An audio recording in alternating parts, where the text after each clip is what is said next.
صاحبان نے کہا ہے یہ تو تیسرا آدمی آ کے اس کا فائدہ اٹھائے گا. اس کو ہم ریزالو کیسے کریں؟ That is the question. دیکھیں جی، حکومت کے تحت امن کمیٹیاں بنی ہوئی ہیں، امن کونسلز بنی ہوئی ہیں. ابھی تک کوئی ایسا کردار جو ہے پوٹینشیل نظر نہیں آیا کہ وہ آپریٹیو ہوتی، وہ جا کر جو ہے متحرک فریقین جو ہیں جو کہ اشتعال میں ہیں، مشتعل ہیں اور اختلاف کر رہے ہیں، ان سے رابطہ کرتی، ان کو فیکٹس بتاتی. اب دیکھیں کہ آقا جہاں امام الانبیاء علیہ السلام کا میلاد پاک کا موقع ہے اور ایک تاریخ ہے تسلسل سے کہ بڑے پرامن طریقے سے سارے معاملات ہوتے ہیں، لیکن یہ اس موقع پر جو ہے یہ اس طرح کا جو واقعہ ہوا ہے، اس سے یعنی جو صورتحال پیدا ہوئی ہے اور جیسے یعنی متحرک فریقین ایک دوسرے پر الزامات لگا رہے ہیں، اس کے حوالے سے یہ ہے کہ بھئی حکومت جو ہے اس کو چاہیے کہ لا اینڈ آرڈر کی سچویشن کریٹ کرے. دیکھیں کانسٹیٹیوشن جو ہے وہ کہتا ہے کہ فیتھ فل ہونا چاہیے بندے کو اسٹیٹ کے ساتھ، لا کے ساتھ. کانسٹیٹیوشن کا جو ہے نا اوبیڈینٹ ہونا چاہیے، تو وہ کہاں گیا لا؟ اس لا کو نافذ کریں، اس سسٹم کو نافذ کریں، اس رول کو نافذ کریں. اس کے لیے جو مورل طریقہ ہے موجود ہے نہیں، وہ میں نے عرض کیا نا جی، جوڈیشل کمیشن فوری طور پر بنے اور امن کمیٹیاں جو ہیں وہ حرکت میں آئیں. اب بات یہ ہے کہ بھئی امن کمیٹیاں حرکت میں آئیں، کام کریں اس حوالے سے، جوڈیشل کمیشن بنے فوری طور پر.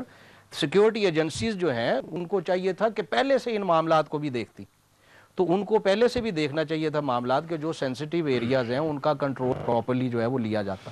تو گزارش میں یہ گزارش کروں گا، دیکھیں بات یہ ہے کہ امن کمیٹیاں بھی وہاں پہ موجود ہیں، امن کمیٹیوں کے اجلاس ہوتے رہے ہیں، امن کمیٹیوں کے اجلاس کل بھی ہوئے ہیں، پرسوں بھی ہوئے ہیں، آج بھی ہوئے ہیں.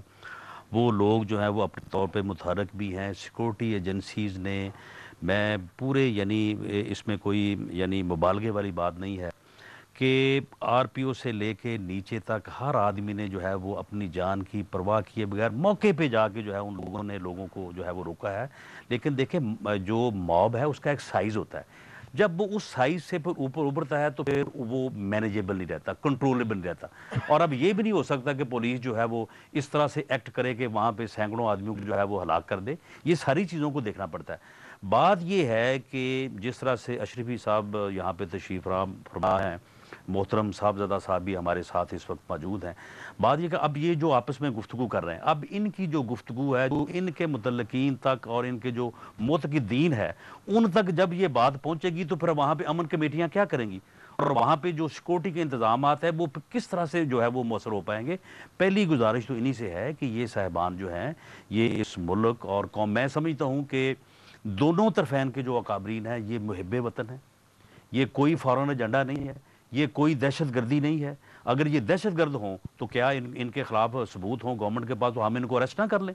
بات یہ ہے کہ نہ یہ دہشت گرد ہیں، نہ یہ کوئی فارن ایجنڈے والی بات ہے. بات یہ ہے کہ یہ تھوڑا سا جذبات سے نکلیں تاکہ ان کی جو منہ سے اگر کوئی میٹھی پیاری بات نکلے گی نا، بلکہ آپ نکلوائیں اس پروگرام میں تو نکلے گی تو نیچے جو ہے پھر امن کمیٹیوں کے لیے بھی اور حکومت کے لیے بھی، سیکورٹی ایجنسی کے لیے بھی کوئی راستہ نکلے گا. اگر اس طرح کی باتیں ہوگی تو پھر آپ نیچے تو پھر پہلے سے جو ہے وہ جذبات بڑھکے ہوئے ہیں اور زیادہ بڑھکیں گے. کامل علی آغا صاحب، جیسے کہ رانا ثناء اللہ صاحب نے کہا کہ دیکھیں ہم نے اچھی بات کرنی ہے اور اس کو ریزالو کرنا ہے.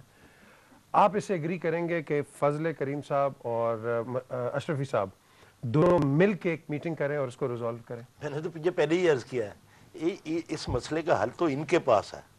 یہ ٹھیک ہے کہ ہم سب لوگ مل کے ایک معاونت کر سکتے ہیں، لیکن جب تک یہ لوگ ولفلی یہ نہیں چاہیں گے کہ اس معاملے کو ریزالو کر لیں، یہ ریزالو نہیں ہونا، یہ آگے بڑھتا جائے گا اور وہ مقاصد پورے ہوں گے جو کہ دشمن کے مقاصد ہیں. اگر کسی کی سازش کے تحت یہ ہوا ہے، جو میں یقین سے کہتا ہوں کہ ہوا، دیکھیں خوش کون ہو رہا ہے مجھے یہ بتائیں اس وقت؟ وہ آپ نے دیکھیں کہ محمد سے وفا تو نے تو ہم تیرے ہیں، یہ جہاں چیز ہے کیا لوح و قلم تیرے ہیں. یہ پیغام میسج جو ہے دشمن کو زیادہ محسوس ہو رہا ہے کہ یہ جو عاشق رسول بڑھتے جا رہے ہیں اس ملک کے اندر، بڑھتے جا رہے ہیں، یہ ہمارا کیا بنے گا. تو یہ تو سارا تدارک اس کا ہے، وہ کر رہے ہیں. یہ آج جو لڑائی شروع کروا دی ہے، پہلے دو ہمارے فرقوں کے درمیان، شیعہ سنی کے درمیان شروع تھی، اب ہمارے دونوں یہ بریلوی اور دیوبندی کے حضرات کے درمیان شروع ہو گئی. تو یہ تو بہت بڑی جنگ شروع ہو گئی. تو فائدہ کس کا ہوا؟ میں یہ کہتا ایک منٹ، بات یہ ہے کہ اس میں دیکھیں میں نے شروع میں کہا اگر میں نے ایک لفظ بھی سیاست کا کر دیا یہاں پہ تو میں تو اپنے آپ کو گنہگار سمجھوں گا. اس میں تو میرے دین کا مسئلہ ہے, میرے یہ ایمان کا مسئلہ ہے, اور یہ میرے ملک کا مسئلہ ہے, اور یہ ملک وہ ہے جس کو عالم اسلام کا قلعہ کہتے ہیں. اس قلعے کو اگر دشمن نے اس طریقے سے گرانا ہے اور ہم نے اس کے اندر اعلی کار بننا ہے تو لعنت ہے ہمارے اوپر, لعنت ہے ہمارے علم کے اوپر, لعنت ہے ہمارے جذبے کے اوپر, اور لعنت ہے کہ ہم کود کے باتیں کریں اور ہمیں عمل یہ ہو کہ ہم اس کا رزلٹ یہ نکالیں کہ یہ ملک برباد ہو جائے اور ہم سارے بھائی جو ہیں آپس میں کچھ خون ہو جائے. یہ جذبہ نہیں ہے, جذبات اور یہ جذبات ہونے چاہیے کہ ہم ان کو اکٹھا کر دیں, یہ اکٹھے بیٹھ جائیں اور یہ اندر بیٹھ کے ایک دوسرے کا سر پھاڑ دیں, لیکن فیصلہ یہ کر کے اٹھیں کہ آج کے بعد یہ جنگ نہیں آگے بڑھے گی, یہ لڑائی نہیں بڑھے گی, آپس میں اتحاد ہوگا, مفاہمت ہوگی.